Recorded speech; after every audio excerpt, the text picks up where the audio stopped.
제가 비트코인 사기다, 쪽박 찰 거다라고 이야기를 했습니다. 지금 비트코인 때문에 블랙 크리스마스, 끔끔한 크리스마스를 보낸 사람들이 많을 건데요. 자, 세상의 이치는요, 점점 이렇게 복잡해지는 것 같아도 상식을 가지고 있으면 세상의 이치는 매우 단순합니다. 자, 비트코인이 $1000 이하로 폭락할 7가지 이유라는 지금 이 글이 나왔는데요. 자, 차익 실현 매물이 쏟아질 거다. 그래서 상당수의 비트코인 매물이 이렇게 어느 순간에 다 이렇게 시장으로 나올 거다.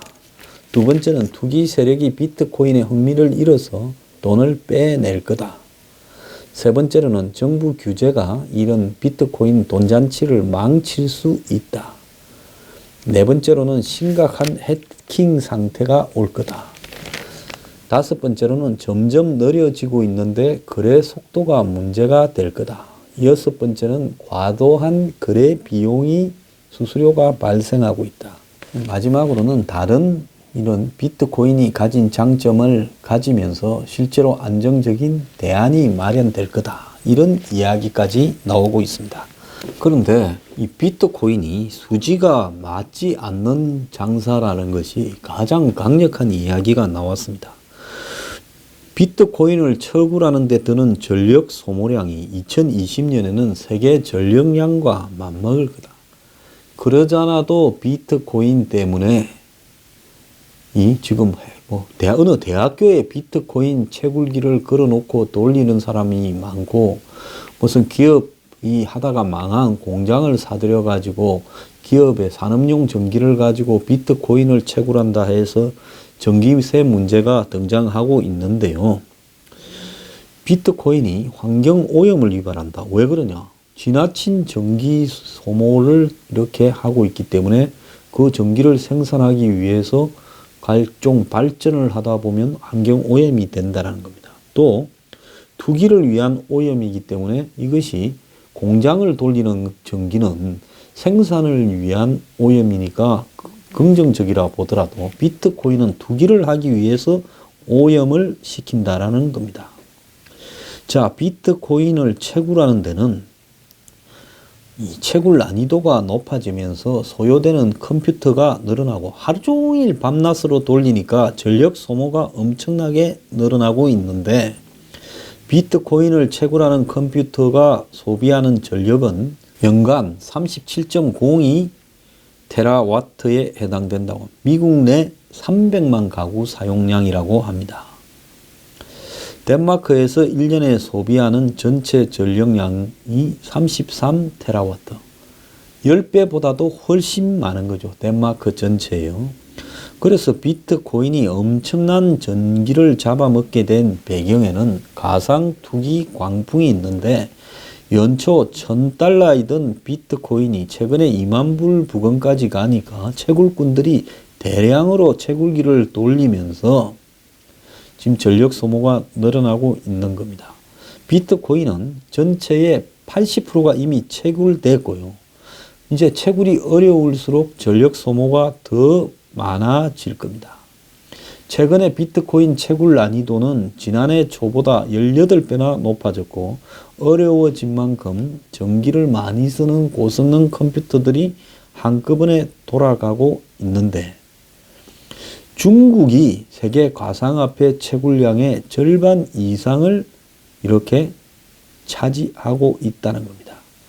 중국의 전력의 72%는 석탄으로 생산되는데, 비트코인을 캐기 위해서 엄청난 규모의 석탄이 중국에서 떼지면서 전기 생산하려고 환경을 오염시키고 있다는 겁니다.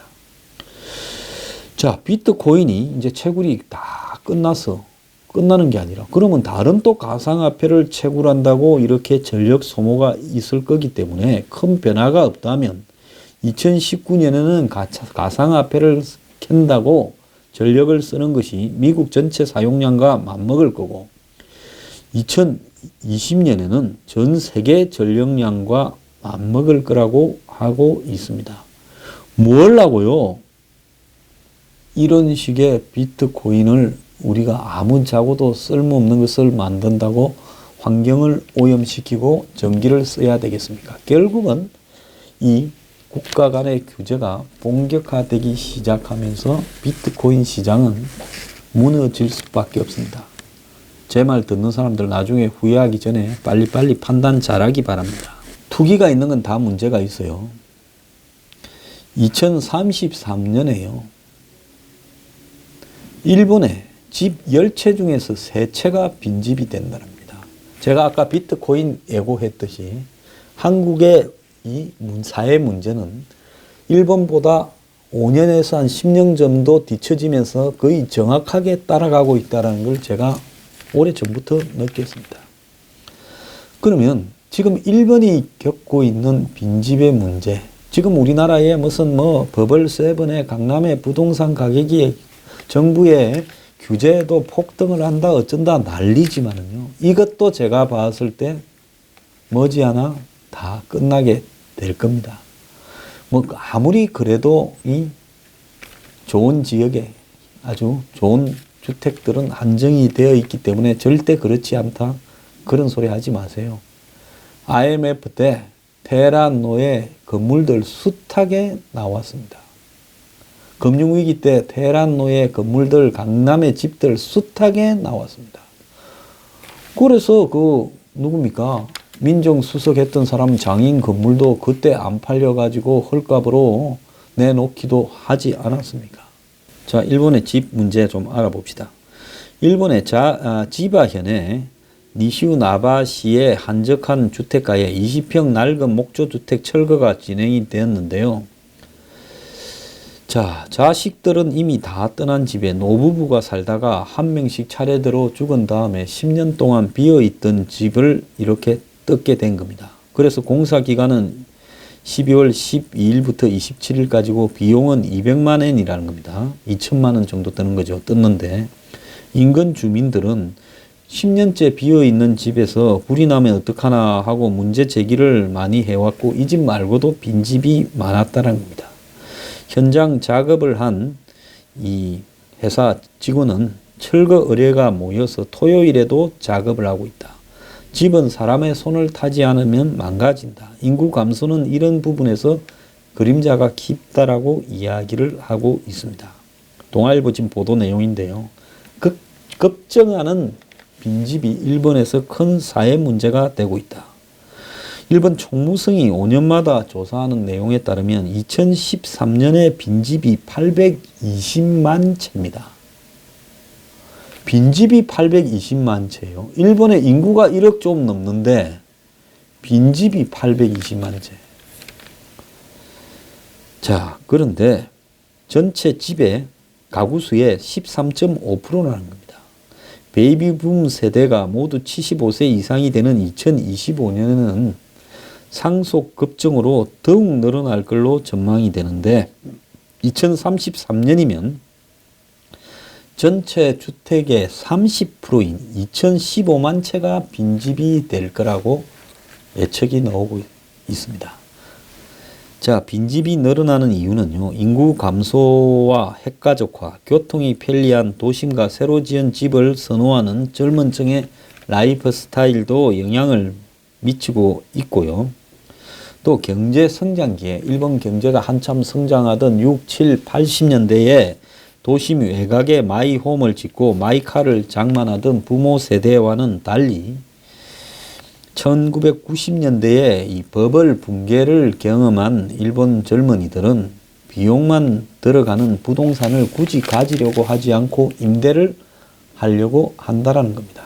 자, 일본 사람들이 요즘 젊은 애들이요, 집뿐만 아니다, 차도 지금 가지려고 하고 있지 않습니다. 작년에 일본의 그 자동차 협회에서요, 조사를 해보니까 60%가 차 필요 없다. 굳이 필요하면 렌트카 잠시 빌려 쓰겠다 하면서 차도 안 가지겠다. 차를 타고 다니면 기름값 들고 주차비 들고 세금 보험료 드는데 그걸 왜 하냐. 전철 타고 다니고 대중교통 이용하겠다. 이렇게 이야기를 합니다. 자, 일본에서 젊은 층들이 차 유지비가 많이 들고 고속도로 통행료도 비싸서 안 타겠다고 지금 이야기를 하고 있습니다. 10대와 20대의 운전 면허 취득자가 10년 사이에 10% 이상 줄면서요. 일본에는 지금 전기차고 무슨 신차고 차가 안 팔립니다. 일본의 그 차가 세계적인데 자국 안에서 차가 안 팔리고 있어요. 자, 도쿄의 20대가 하는 이야기는 차량 구입 대출금까지 합치면 차 한 대에 월 10만 원은 들어가야 되는데 그걸 어떻게 내냐. 전철 타고 다니는 게 훨씬 빠르다라고 이야기를 하고, 일본에서는 아파트 주민도 관리사무소에 별도로 주차료를 내야 되는데 주차료가 30만 원이에요. 한국 돈으로. 그래도 2년마다 차량 검사와 수리비가 100만 원에, 고속도로는 몇십 킬로만 달려도 5만 원 이상 내야 되고, 일본의 고속도로 이용료가 굉장히 비쌉니다. 일본의 20대들은 방에 틀어박혀가 밖에 잘 외출도 안 하는데 외출 비율이 87년에 71%에서 2015년에 55%로 떨어졌다는 겁니다. 자, 장기 침체를 경험한 일본 젊은 사람들은 장래에 수입하고 소비에 대해서 불안감을 갖고 보수적으로 생각을 하는데, 이런 상황이 지속되다 보니까 일본의 혼다 같은 자동차 회사는 국내 공장을 한 개를 한 3, 4년 안에 문을 닫겠다고 이야기를 하고 있습니다. 일본의 젊은이들이 차를 소모하지 않는 풍토가 일본 자동차 산업을 흔들고 있는데요. 이것하고 마찬가지로 지금 젊은 사람이 부동산도 안 가지려고 한다는 겁니다. 자, 그래서 몇 군데만 빼놓고는 집을 내놔도 주택이나 땅이 팔리지 않고, 그래서 부동산은 부채 부자의 동산, 그래서 부채 동산이 돼버렸고 주인 없는 땅도 늘어난다는 겁니다. 소유자 불명 토지를 조사하는 모임이 조사한 바에 따르면 일본의 면적의 9분의 1이 토지 명의자가 사망한 다음에 미등기 상태이거나 명의자와 연락 두절 상태를. 한국은 일제시대 해방을 거치고 6.25를 거치면서 소유관계가 불명확한 땅을 이렇게 찾는다고 아직도 소송이 되고 있는데, 일본에는 땅을 찾지 않는다는 거예요. 수십 년 전에 수백만 원을 주고 산 땅을 단돈 10만 원에 팔아 치우고 가슴을 쓸어내는 노부부도 있고, 불필요한 땅을 지자체가 받아달라고 기부하겠다고 소송을 내기도 했다고 합니다. 그리고 일본의 그 지방 도시나 외곽 도시 등에는 상점 주택가 근처에 듬성듬성 빈집들이 그냥 거미줄 치고 있다는 거고요. 그러다 보니까 동네가 우범지대가 되거나 어수선해지죠. 일본 오사카에 가도 일본 사람도 가지 않는 우범지대가 있습니다. 옛날에 낡은 아파트들이 노숙인이나 외국인 범죄자들의 소굴이 되어버려가요. 거기는 아무도 근처에 가지 않습니다. 동경 도심의 주택가에도 곳곳에 빈집이 속출하고 있습니다. 그래서 범죄에 이용당할 수도 있고 화재나 지진 등에 취약하고 이웃에 불안감을 주고 동네 분위기도 해치고 해서 일본 정부에서 빈집 대책법을 만들어서 이 붕괴 우려가 있는 빈집 6,400채에 대해서 행정기관이 대신 철거하고 돈을 받아내는 일이 재작년부터 있었습니다.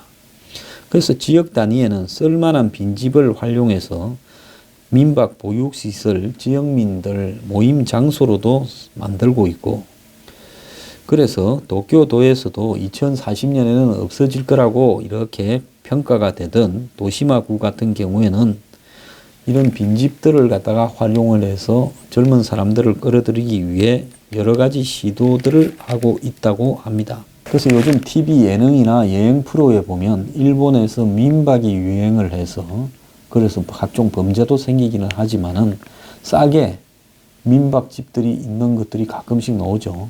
어떻게 저렇게 전통적인 일본 집에 민박이 싸느냐는 건데, 주인은 없고 가끔씩 청소만 하고 열쇠는 집 밑에 어디 뒤지면 나오고, 그런 것들이 다 이런 형태의 빈집들이 민박으로 활용되는 사례인 겁니다. 우리가 비트코인가요? 일본의 지금 주택 문제, 일본의 자동차 문제를 바라보면 지금 자동차 소유도 지금 거의 마지막 세대가 되어 가고 있다. 다음 세대 정도에서는 자동차를 누구도 소유하지 않을 것이다라는 전망도 지금 나오고 있습니다. 자, 비트코인 같은 것이 어떻게 투기 상품이 될 수 있냐? 그럼 불가능한 이야기입니다. 정말로 많은 스토리들이 모여서 조직적으로 누군가가 이 비트코인을 지금 투기 상품으로 만드는데 여기는 중국이 깊숙하게 개입되어 있습니다. 중국 가까운 한국에서 이 열풍이 불은 것도 우연이 아닙니다. 자, 이 비트코인 열풍요, 머지않아 휴지 조각이 되어버릴 겁니다. 지금 부동산 문제요, 한국 멀지 않아서 한국도 지금 부동산이 의미가 없는 시대가 곧 다가오고 있습니다. 근데 이걸 모르고 한국 사람들이 지금 큰 착각을 하고 있는 거예요. 이미 한국에는 차만 해도 잘 안 팔리는 상태로 가고 있지 않습니까? 자, 일본의 미래가 한국에는 그야말로 우리가 가야 될 방향에 대해서 미리 경고해주는 이 등대 역할을 하고 있다고 우리가 인식해야 됩니다. 자, 비트코인. 자, 우리가 이거 정확하게 바라봐야 되고요. 일본의 주거 문제, 차량 문제, 머지않아 한국이 겪어야 될 일이라 이렇게 생각을 합니다.